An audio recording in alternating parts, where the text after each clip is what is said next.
Across Britain, there's a hidden network of canals, over 2,000 miles long, many of them cut through the most spectacular scenery in the country.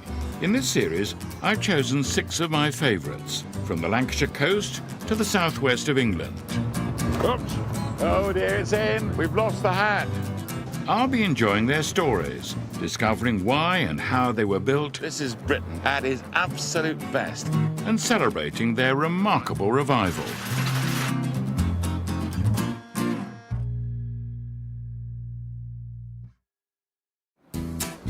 I'm setting off along the Rochdale Canal. From Manchester through Rochdale to Todmorden and ending up at Sorby Bridge in Yorkshire. This canal is full of variety. It passes through a famous city, through rundown industrial areas, and across beautiful open countryside. Lovely. Along the way, I'll see what it was like to work in a mill, help out a team cleaning up and preserving the canal, and even attempt to make a pair of clogs. Don't worry about me, I'm just working really hard. But anyway... I'll be sharing fun and laughter with those who work and live beside the canal. This is really nice. This should be one of my best trips, 30 miles along the Rochdale Canal. This was the first canal to go across the Pennines, and the builders didn't have much money.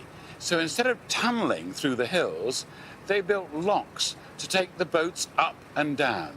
And when I say locks, I mean locks. 92 of them. It's not going to be plain sailing. Helping me out on this first section through central Manchester The lock is just round the corner. Okay. is Martin Main and his wife Janet. Are you all right? This is Lock 92. When I reach the end of this trip, I'll be all the way back at lock number 1. Locks attract people, and I can say hello to all the folk enjoying a sunny day in Manchester. Hooray! Are you going to wish us good luck? Yeah. Where have you come from? Just round the corner. Just round the corner. What do you think about the way I was handling the boat? I mean, was that all right? Looked like you knew what you were doing, yeah. Did it look professional? Right, yeah. Do you think I knew what I was doing? No? Okay, we're off. Bye-bye. Bye, goodbye.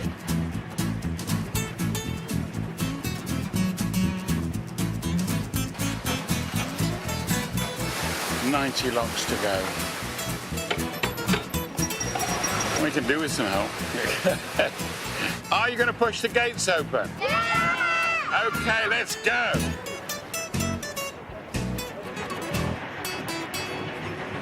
This is one of the warehouses that turned Manchester and Britain into an industrial superpower. Millions of tons of cotton from abroad were stored in places like this to feed the hundreds of cotton mills in this area. It was cheaper to spin yarn here than anywhere else in the world, and it wasn't long before Manchester was given the name Cottonopolis. And all that cotton was woven into fabrics by machines like these. With Claire Brown's help, we can conjure up what it was like working the looms. Right, so this is the shop floor. It is, and you can see we have our line shafting already running, so this would be run by a steam engine 2 floors downstairs. And once this is running, it's running all day, so this is providing the power. With the automation and the invention of power looms meant that one weaver could look after maybe 4 to 6 looms. And the machines are relentless. You've got to run about and keep going, haven't you? Yeah, because, you know, these pans here last 5 minutes. If you're looking after 4 looms, you're literally changing a pan every minute. And it looks nice and quaint now, but at the time, for people coming in from the fields, this must have seemed like a completely different world. Yes, absolutely. You're going to show me how it works, aren't you? I am. Let's get them working.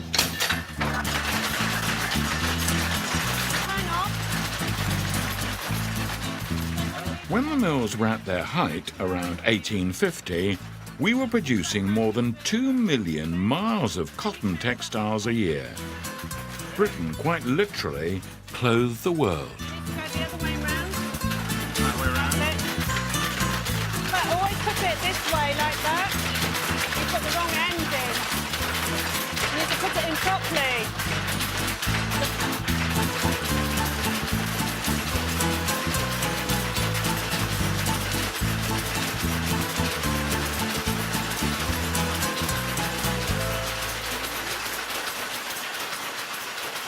Over 100 cotton mills stretched across the region from Manchester to Rochdale.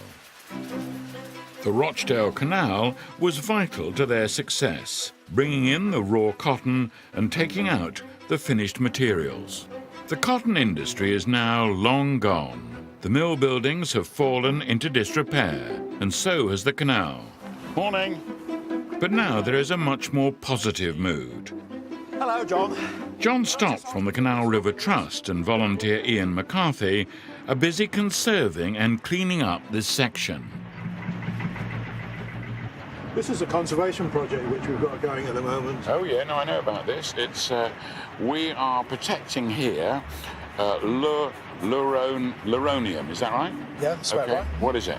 It's a plant which grows on the bottom of the canal. Yeah, can we see it? No, it's down there somewhere.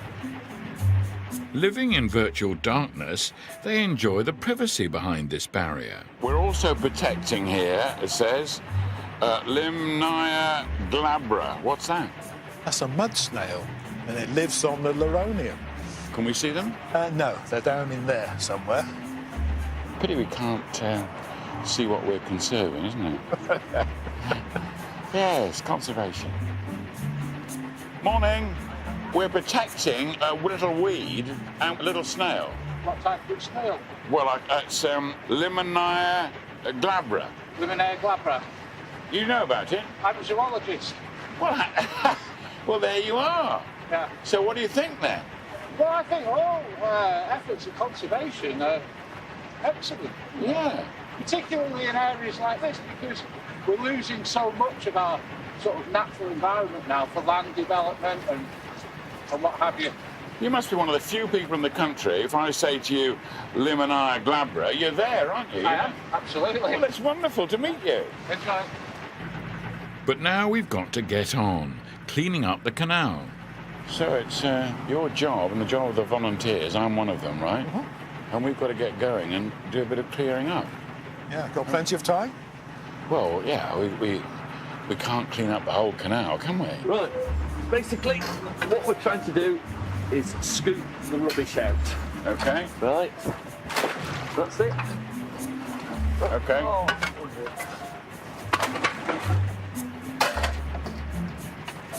Ugh. I'm not sure how this one's got here. What do you think, Ian? Catch of the day? Decent catch. It's good to get them out of the water. Something to be proud of. Yeah. After Rochdale, the canal heads towards the mill town of Todmorden in the Pennines, and the landscape becomes dramatic. We're out of the tough area, and this is just lovely, lovely countryside. This is the summit of the canal. From here, it's all downhill, with mill towns stretching along its length through the picturesque Calder Valley. The first of these is Todmorden, once the home of pioneering mill owner John Fielden. Fielden began as a mill worker on the shop floor, and he worked his way up to become an MP, championing the cause of mill workers. He introduced the 10-hour daily limit for children and women. Work people have been and are cruelly treated. They haven't idly asked for protection, but humanity and justice require it. I would cast manufacturers to the winds rather than see work people enslaved, maimed, and broken in constitution and in heart. The brave reformer John Fielden greatly improved the lives of mill workers everywhere. If I'd been a mill worker, I'd have said 3 cheers for John Fielden. If I'd had the energy left, that is. Today, back in the modern world, I'll be discovering how a new community spirit has sprung up across the town.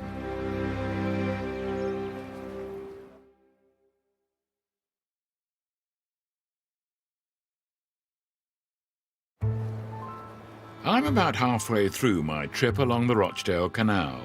I'm in the Pennines in Todmorden, and I bump into Jenny Coleman, a driving force behind the grassroots movement called Incredible Edible. It's a very simple idea, really.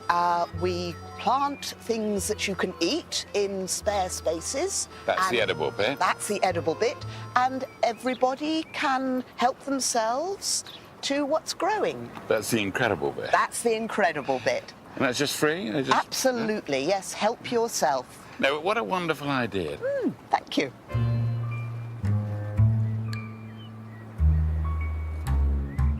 We have beds all over the town. This is one of the other ones. We've got herbs and quite a lot of fruit growing here as well. Hi, Melvin. Hey, Hello, Elwin. How's it going? tiny bit rewarding. Tiny bit rewarding. Okay, great. Currents. We bring people here from all over the country and all over the world. They come to see what we're doing. Yeah, we call it vegetable tourism. Vegetable tourism. So they come and see, and then they can take it back and do it themselves. Yeah. So that's lovely.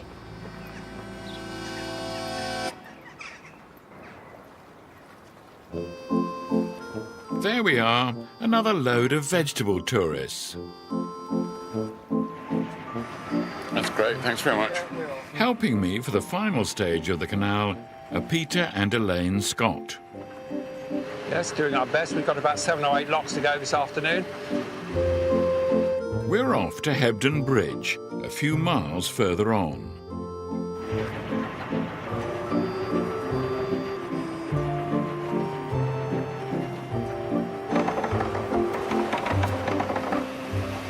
Great to be in open country, isn't it? Lovely.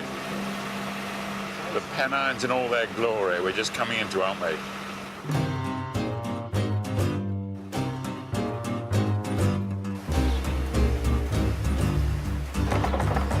This is really nice.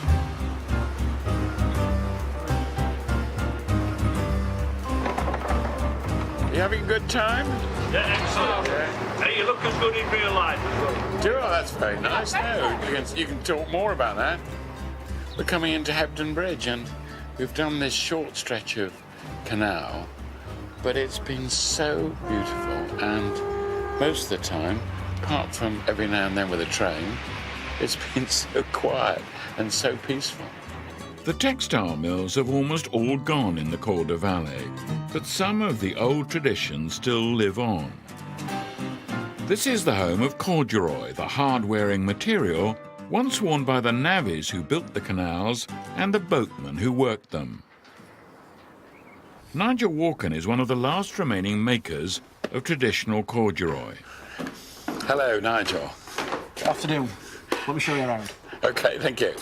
Right, so what was it about this area that brought all these factories together? The cotton came in on the boats on the canal when it's opened from Manchester, Liverpool, and there was woolens made locally, and they got together and they started making garments. And then the garments would go back onto the canal to be shipped away. That's right. Everywhere. Yeah. And who would wear this corduroy?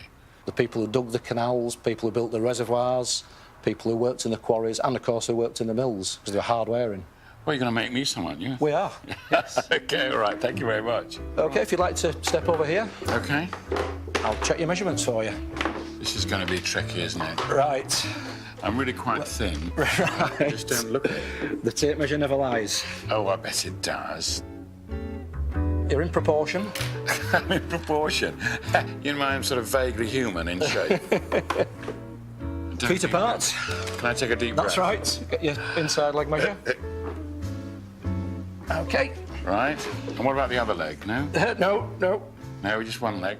The fabric is particularly durable because of its twisted fibres woven together.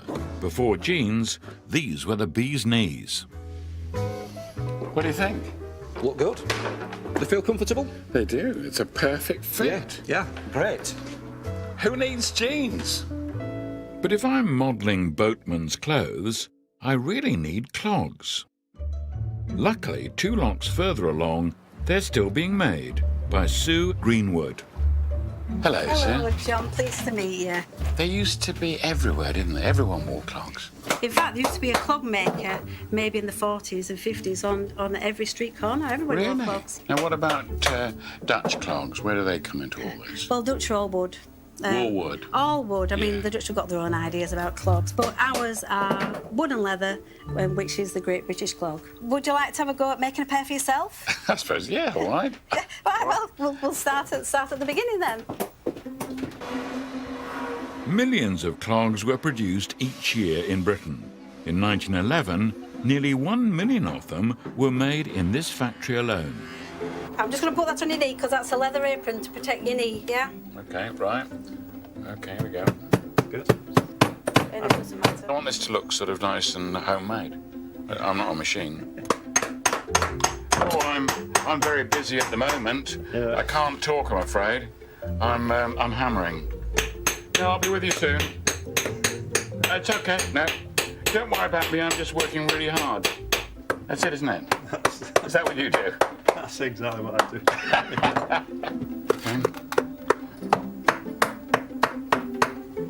What do you think?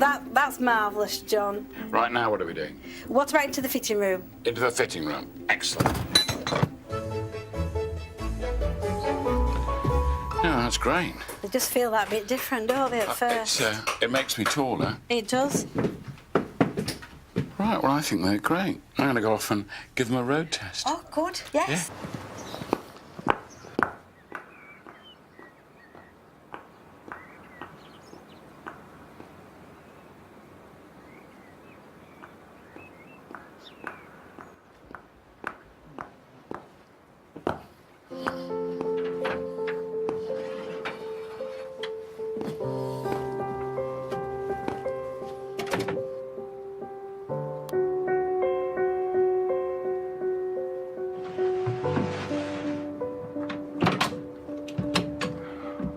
Who said that canal holidays weren't adventurous? I've only been to bed for 20 minutes, and I then realised the boat is tilting over. Since we moored this evening, the level of the water has gone down by about 2 feet. I mean, we're stuck here. We're beached. Frankly, I'm at the end of my tether.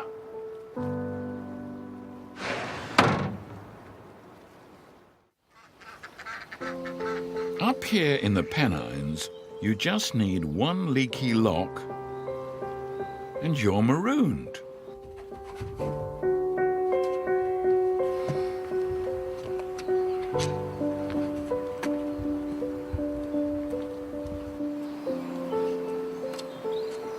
Morning.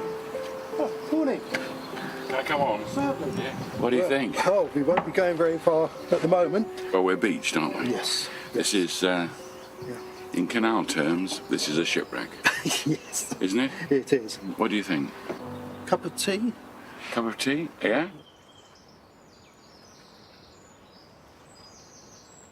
It's amazing what a cuppa can do. Back comes the water, as if by magic.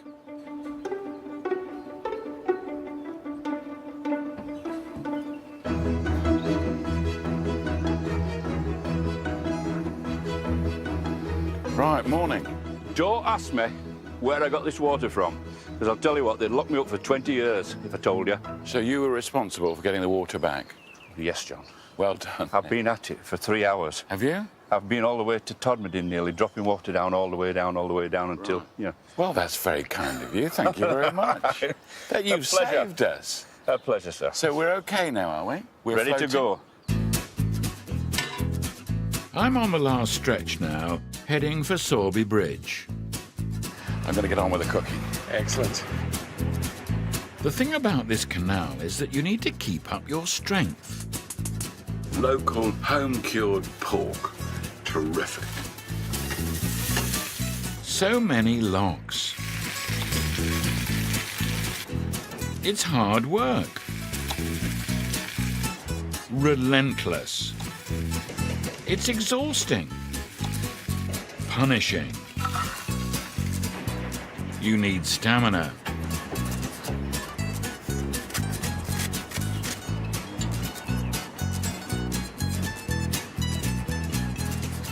Tastes better on the bone. Always does.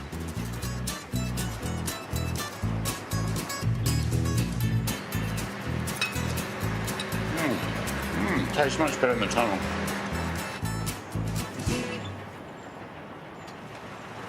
That's a nice boat. Yeah, live on board? Yes, Billy. Yeah, that's great. Can we talk to you?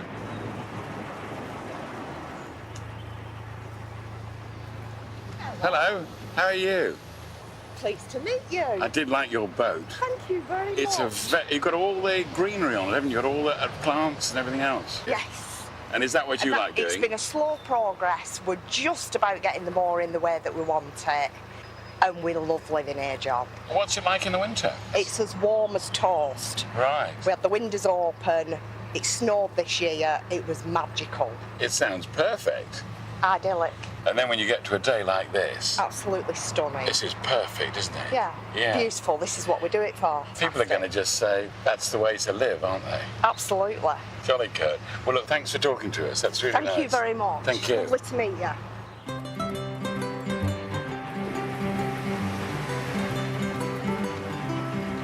This canal through the Pennines is stunning. The locks are fast disappearing behind us. 6, 5, 4. I don't want this trip to end, but here I am at lock number 1. We finally made it to Salisbury Bridge through 92 locks, but what a great trip. 30 miles through a cross-section of Britain, a famous city centre, run-down areas and glorious countryside. Thank you, Rochdale Canal.